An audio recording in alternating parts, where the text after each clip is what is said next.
Aujourd'hui, nous allons aborder un sujet qui suscite de nombreux débats, à savoir les vitres teintées. D'emblée, il est nécessaire que les gens sachent que ce n'est pas une question d'esthétique. C'est avant tout une question de sécurité pour vous et pour tous les usagers de la route. C'est pas pour rien qu'on dit que respecter la réglementation, c'est sauver des vies. Maintenant, pour revenir à la question, à savoir le sujet qu'on va aborder ici, aujourd'hui, les vitres teintées, on va essayer de l'aborder en quelques phases. On va parler du principe de base, à savoir la réglementation, et on va parler maintenant des règles générales applicables aux vitres teintées, la pratique qui se fait sur la circulation, sur la route. On va parler aussi de la mention vitres teintées sur les cartes grises, mais aussi l'autorisation spéciale de vitres teintées. Et en conclusion, on va parler du contrôle routier en matière de vitres teintées. Donc, pour parler du principe de base, à savoir la réglementation, il faut que les gens sachent que la réglementation est claire là-dessus. Le code de la route, à savoir le décret 2004-13 du 19 janvier 2004, en ses articles 62 et 63, est très clair là-dessus.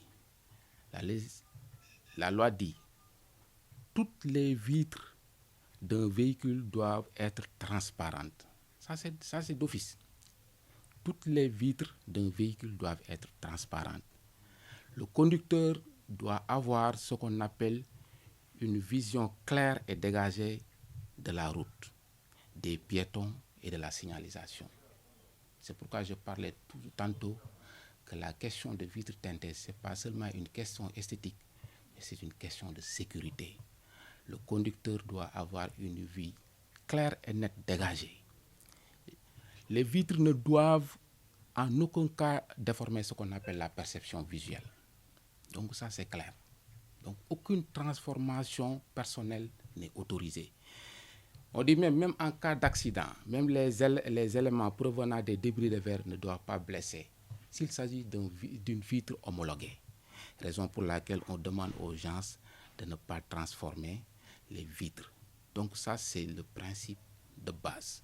Elle est réglementée. On dit aussi que les vitres doivent conserver leur transparence d'origine. Je l'ai dit tantôt, on ne doit pas procéder à des transformations personnelles. Aucune teinte fantaisiste ou déformante n'est autorisée. Ça, il faut que ça soit clair. Et les gens vraiment doivent s'y atteler. Ça, c'est une question, encore une fois, de sécurité.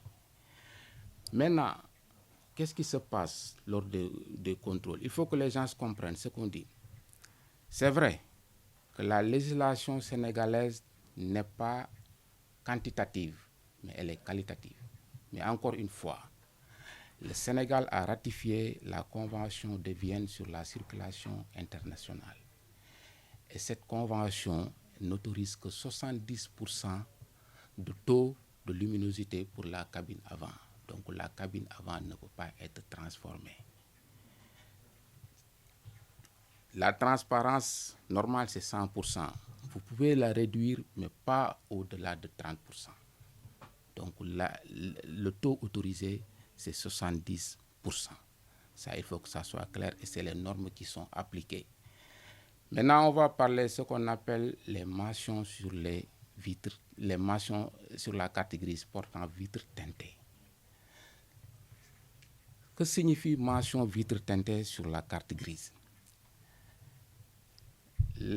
La mention vitres teintées sur la carte grise signifie que ces teintes sont des teintes d'origine. Une fois qu'on procède à l'immatriculation du véhicule au niveau des services des mines, le service des mines va reproduire les mêmes caractéristiques sur votre carte grise et il va mentionner vitres teintées. Mais encore une fois, cette mention vitres teintées n'autorise pas l'ajout de films supplémentaires. Et la mention vitre teintée ne concerne pas la cabine avant. Ça, il faut que ça soit clair. Si on mentionne vitre teintée sur la carte grise, la mention vitre teintée ne concerne que la cabine arrière.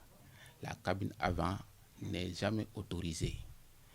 Le taux autorisé, c'est 70%. Donc, on ne peut pas mettre de vitres teintées au niveau de la cabine avant, pour ne pas dire les vitres avant. Maintenant, il y a ce qu'on appelle l'autorisation spéciale de vitres, autorisation spéciale de vitres teintées. Ce sont des véhicules qui bénéficient d'une dérogation, notamment pour des raisons de sécurité. Ça peut être des véhicules de hauts fonctionnaires, de diplomates ou de personnalités protégées. Ça peut être aussi certains véhicules administratifs ou officiels. Et ces autorisations, encore une fois, ne sont délivrées par la direction des transports terrestres. Pour les obtenir, c'est très simple. Il faut constituer un dossier justificatif solide. Sans ce document officiel, tout véhicule tout véhicule aux vitres excessivement teintées est en infraction. Et cette autorisation est renouvelable chaque année, dérivée par la direction des transports. Encore une fois, cette autorisation ne vous autorise que à teinter les vitres arrière. La cabine avant, encore une fois, n'est pas concernée. Maintenant, pour terminer, on va parler du contrôle routier. Si le policier ou bien l'agent verbalisateur constate que vous êtes en possession, vous conduisez un véhicule avec des vitres teintées sans autorisation, ça c'est un cas d'immobilisation. Le policier peut immobiliser le véhicule et vous demander d'enlever la teinte. Souvent c'est des films qu'on appose sur les vitres. Une fois enlevé, lui il peut apprécier. Soit il peut pardonner, ou bien il vous verbalise parce que l'infraction a été déjà consommée. Donc vitre teintée, c'est un cas d'immobilisation. Rien n'empêche, si ça nécessite un cas de mise en fourrière, on peut amener le véhicule en fourrière. Mais dans un premier temps, c'est un cas d'immobilisation. On va immobiliser le véhicule sur place et on va demander au conducteur d'enlever les films. Ça, c'était quelques précisions qu'on tenait à apporter par rapport aux vitres teintées. Donc, pour résumer, il faut que les gens comprennent que la législation sénégalaise interdit les vitres teintées. On demande que tout véhicule qui circule doit être doté de vitres transparentes. Maintenant, il peut arriver que vous ayez ce qu'on appelle un véhicule avec des teintes d'origine et cette fois-ci, après l'immatriculation, le service des mines va porter la mention vitre teintée sur la carte grise. Mais encore une fois, cette mention vitre teintée ne concerne que la cabine arrière. La cabine avant n'est pas concernée. Maintenant, si vous n'avez pas de teintes d'origine et vous voulez une autorisation, vous consultez votre dossier que vous allez présenter au niveau de la direction des transports terrestres. Il va apprécier. S'il vous accorde l'autorisation qui est renouvelable chaque année, là, vous pouvez mettre des vitres teintées pour la cabine arrière. Mais encore une fois, la cabine avant n'est pas concernée. Donc, grosso modo, c'est quelques précisions qu'on tenait à apporter par rapport à la réglementation des vitres teintées au Sénégal. Merci.